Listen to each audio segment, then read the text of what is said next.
Olá meus irmãos, olá minhas irmãs, graça e paz a todos vocês que nos acompanham, que nos assistem. É muito bom poder falar contigo nesta noite, 10 de junho de 2020, mais uma devocional para o seu coração. Eu tenho certeza que Deus tem falado muito às nossas vidas nesse tempo de quarentena, nesse tempo de isolamento social. E eu não tenho dúvidas de que tem sido um tempo também de crescimento e amadurecimento para muitas pessoas.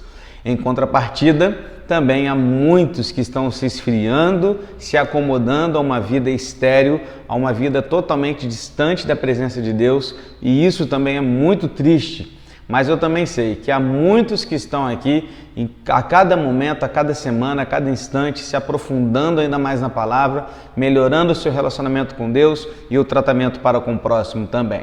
Sejam bem-vindos, nós somos da Igreja Batista Betânia em Volta Redonda. Se você ainda não nos conhece, eu sou o pastor Alisson e estamos sempre compartilhando aqui as nossas devocionais para o seu estudo, para o seu crescimento, para que você aí também na sua casa possa estudar conosco a palavra de Deus.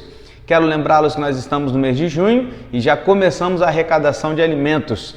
Então, meu irmão e minha irmã, traga até a igreja quartas e sábados à tarde, ou também você pode aí nos mandar uma mensagem e podemos buscar na sua casa o seu alimento, bem como também você pode trazer o seu dízimo e a sua oferta. Sempre aqui na igreja teremos alguém te esperando nesses dias específicos, quartas e sábados, e também você pode fazer isso por transferência bancária. Tá bom, querido? E assim a gente continua avançando para a glória de Deus. Vamos lá, vamos orar. E em seguida eu quero compartilhar contigo mais um salmo. As quartas-feiras tem sido um tempo legal de a gente poder estar estudando os salmos.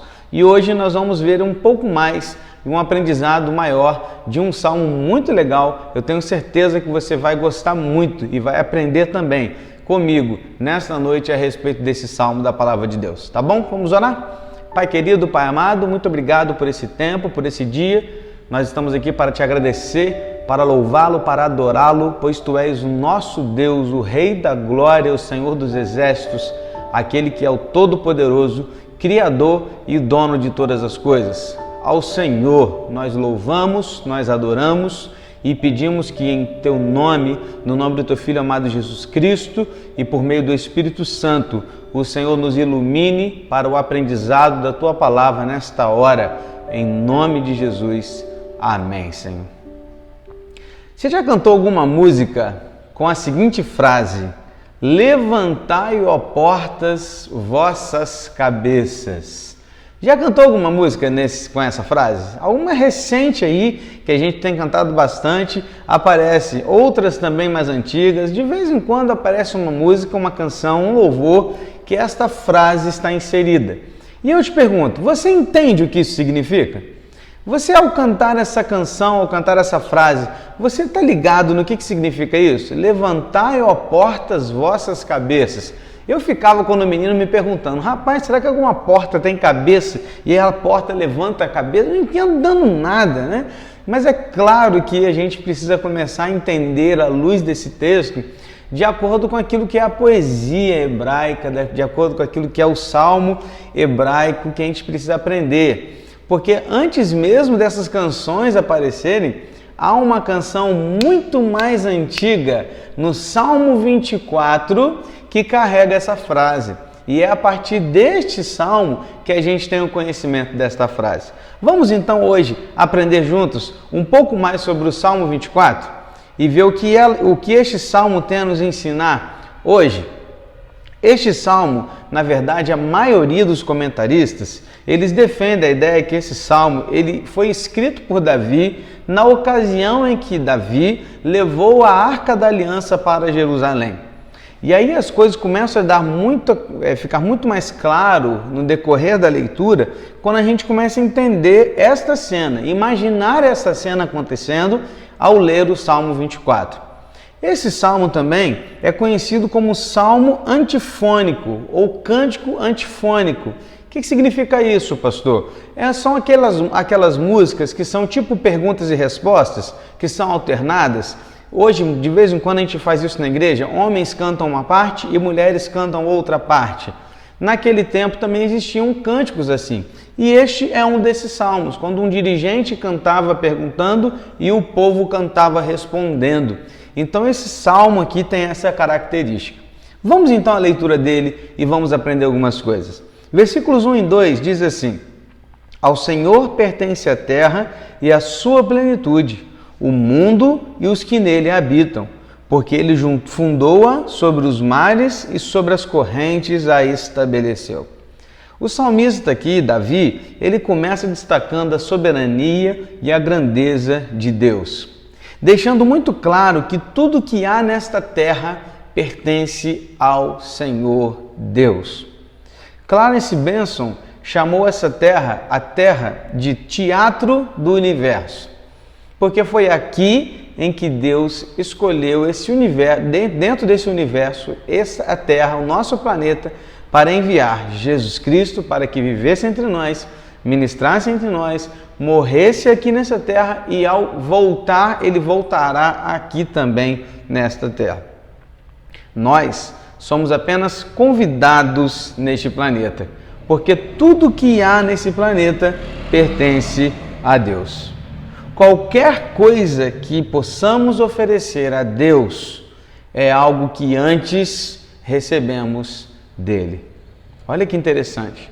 Tudo que você tem que pode oferecer a Deus, na verdade é algo que antes você já recebeu do Senhor. Ou seja, a fé que você tem para crer em Jesus Cristo como Senhor da sua vida vem de Deus. A adoração que você ministra e que você entrega a Deus começa em Deus.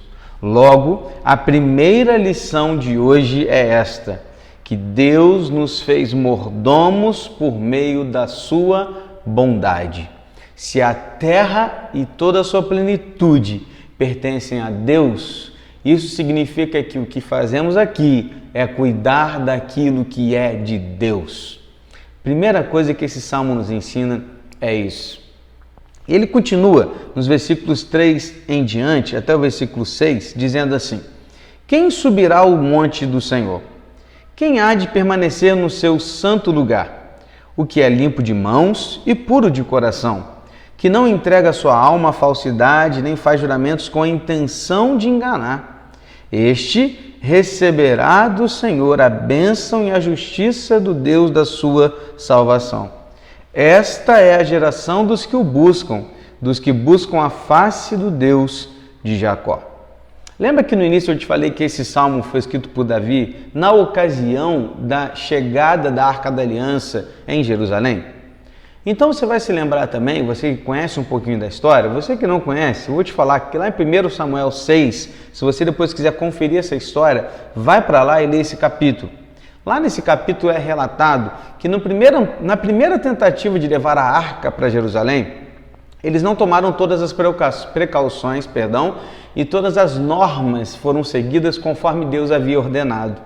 E num certo momento da ida, a Arca da Aliança escorrega e vai cair. Quando ela vai cair, um homem chamado Uzá estende a mão para segurar a Arca da Aliança. Porém, isso era proibido. E quando ele faz isso, a ira do Senhor vem sobre Uzá e ele então vai ser morto naquela situação. Davi vai entender por este meio uma coisa muito importante, que Deus não negocia a sua santidade. Para viver em sua presença é necessário ser puro e limpo de coração. É por isso que ele, ao escrever esse salmo, ele está citando estas coisas, porque os levitas, para carregarem a Arca da Aliança, precisavam estar cerimonialmente limpos. E aí ele vai citar algumas frases, algumas expressões bem interessantes, e nós vamos aqui entender uma a uma. Por exemplo, ele vai dizer que são com mãos limpas. Mãos limpas significa conduta íntegra, ou seja, o que eu faço na minha vida, da forma como eu uso as minhas mãos, eu estou fazendo isso tudo com integridade. Depois ele fala que o coração é puro. E aí ele não fala agora dos atos, mas ele fala da motivação que deve vir de um caráter piedoso. Ele vai continuar dizendo que este não entrega a sua alma à falsidade. E agora Davi está relatando aqui e diz respeito à idolatria. Quando nós não nos entregamos à idolatria, não somos falsos com Deus, não dizemos assim, Deus, eu te amo, eu te adoro, mas na nossa prática a gente está idolatrando outras coisas, vivendo com uma conduta que não agrada a Deus, ou seja, vivemos em falsidade, dizemos ser algo, mas fazemos completamente o contrário daquilo que nós falamos. Davi está dizendo que aquele que sobe ao monte do Senhor, aquele que agrada a Deus, ele não vive assim, nessa falsidade. E ele fecha dizendo que este também não faz juramentos dolosos ou com intenção de enganar. E agora ele está se referindo a todo tipo de falso testemunho que alguém possa dar.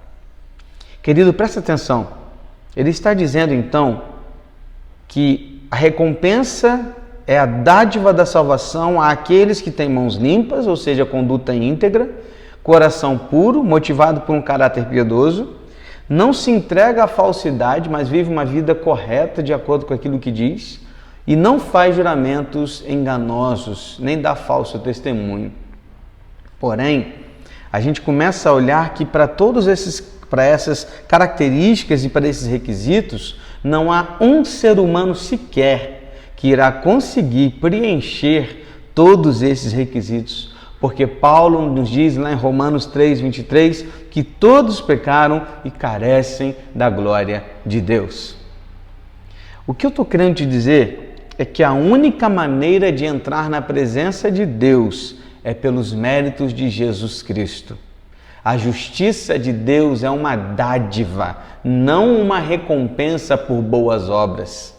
A justiça de Deus na minha e na sua vida é um presente, é graça, é dádiva vinda de Deus por algo que nós não merecemos, não uma recompensa por sermos bons. Buscar a face de Deus, como Davi vai continuar dizendo aqui, significa ter uma audiência com o Rei. E isso só é possível por intermédio de Jesus Cristo. Somente aqueles que têm Jesus Cristo em suas vidas podem ter uma audiência com o Rei dos Reis, com o Senhor dos Senhores. Por isso, o que aprendemos aqui é que em Cristo somos adoradores que experimentam a graça de Deus em sua redenção. Nós somos salvos em Cristo e isso é dádiva. Por isso nos tornamos adoradores, que podemos agora adorá-lo em espírito e em verdade. E aí ele vai para o final do Salmo. Nós já estamos caminhando para a última parte do entendimento deste Salmo, que são os versículos 7 a 10, que diz assim: levantem as suas cabeças, ó portas, levantem-se, ó portais eternos, para que entre o Rei da Glória. Quem é o Rei da Glória? O Senhor forte e poderoso, o Senhor poderoso nas batalhas. Levantem as suas cabeças, ó portas, levantem-se, ó portais eternos, para que entre o Rei da Glória. E quem é este o Rei da Glória? O Senhor dos Exércitos, Ele é o Rei da Glória. Em 5 ocasiões neste texto, Deus é chamado de Rei da Glória. O que significa então, pastor? Levantem as suas cabeças, ó portas, ou levantai, ó portas, vossas cabeças. É a primeira pergunta que a gente fez lá no início da nossa reflexão. O que significa isso? Queridos, entenda mais uma vez esse salmo a partir da perspectiva de Davi entrando na cidade com a Arca da Aliança. E quando ele chega na cidade, nós estamos diante de uma cidade cercada por muros e com um portão. Este portão ele abria para fora. Logo, havia espaço suficiente para que os levitas entrassem com a Arca da Aliança. Mas quando ele fala, levantem as suas cabeças, ó portas, nós estamos tratando de uma questão poética. E esta poesia do hebraico traz um significado que Lutero interpretou e traduziu bem, nos dizendo que esta frase significa escancarai as portas, ou seja, dai boas-vindas ao Senhor de todo o coração. A ideia do texto é, não abre só um pouquinho, abre tudo. Abre o portão inteiro, abre o portão com todas as suas forças, de todo o coração, porque quem está entrando agora é a Arca da Aliança, que representa o Rei da Glória, e também nos levando já a uma reflexão daquilo que é Jesus Cristo em nossas vidas. Por maiores que possam ser os portões da cidade de Jerusalém, eles eram considerados baixos demais para o Rei da Glória. E o salmista quer mostrar aqui a grandeza do Senhor a quem ele serve. Ele está dizendo que a parte superior da porta, que ele chama de cabeça, que limita o seu tamanho na vertical, é pequeno demais comparado à grandeza de Deus. Ou seja, levantai, ó portas, vossas cabeças, significa: o meu Deus, Ele é grandioso demais. Ele é soberano e está acima de todas as coisas. E quando nós o recebemos, nós escancaramos o nosso coração, nós escancaramos a nossa vida para que Ele entre com tudo, para que Ele venha fazer parte da nossa vida por completo, para que Ele seja o Senhor da glória, não apenas da história como um todo, mas especialmente da minha vida e do meu coração. É disso que o texto está falando. Olhando para Cristo, o Rei da Glória, podemos entender algumas ênfases interessantes. Sabe por quê? Não sei se você percebeu, mas o cântico aqui, o Salmo, ele repete essa frase. Os versículos 7 e 8 são repetidos no 9 e 10. Somente o finalzinho traz uma singela mudança, uma pequena mudança, mas ele repete.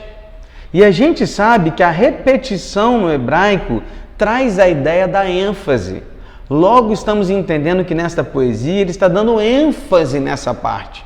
E ao dar ênfase aqui, nós podemos agora olhar para o Rei da Glória, Jesus Cristo, e aprender e interpretar esse texto a partir da vida de Cristo. E aí a gente tem 3 situações aqui interessantes. Primeiro, Jesus entrou em Jerusalém pelas portas da cidade num jumentinho, no domingo chamado de Ramos. Naquele dia, pessoas vieram a ele e o adoraram, mas não todos. Alguns líderes, na verdade, levaram Jesus para a cruz. Depois da sua morte, ressurreição e ascensão aos céus, Jesus agora entrou pelos portões eternos e ele adentrou a cidade celestial, lá onde nós iremos morar um dia, ou seja, a segunda entrada de Jesus. E a terceira é aquela quando ele voltar, porque Jesus nos garantiu que voltará. E quando Cristo voltar dentre as nuvens, toda a humanidade verá a sua volta. Será uma volta repentina e gloriosa, e todos irão glorificá-lo, todo joelho se dobrará ante a face de Jesus Cristo, o Rei da Glória. Meu Pai, que maravilha ler esse salmo, porque além disso, a gente começa a perceber, queridos, que olhando para todo esse contexto, nós somos filhos de Deus, e sendo filhos de Deus, nós pertencemos a 3 mundos. O primeiro é o mundo da criação, o mundo que está aqui ao nosso redor. O segundo é o mundo que agora está em nós, o reino de Deus que habita em nós e nós estamos nele. E o terceiro mundo, sabe qual é? É o mundo por vir, aquele a qual nós entraremos pelos portões celestiais, assim como Jesus já o fez.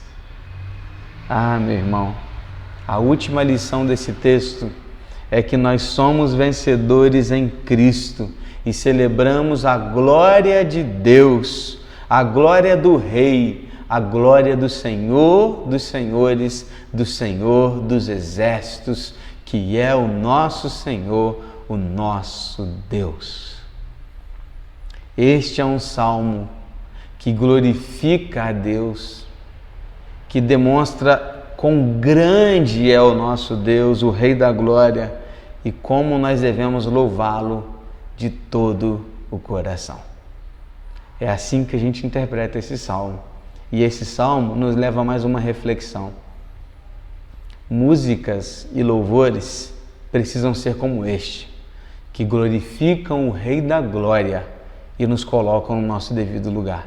Somos criação, mordomos, adoradores, e se somos vencedores, somos porque Cristo venceu, não porque nós vencemos, mas Ele venceu por nós. A glória e a honra deve ser dada totalmente a Jesus, o Rei da Glória, o Senhor dos Exércitos. Por isso, levantai, ó portas, as vossas cabeças, escancarai as portas, recebei e dai boas-vindas ao Rei da Glória, porque Ele merece o melhor e nada se compara à sua grandeza e à sua majestade.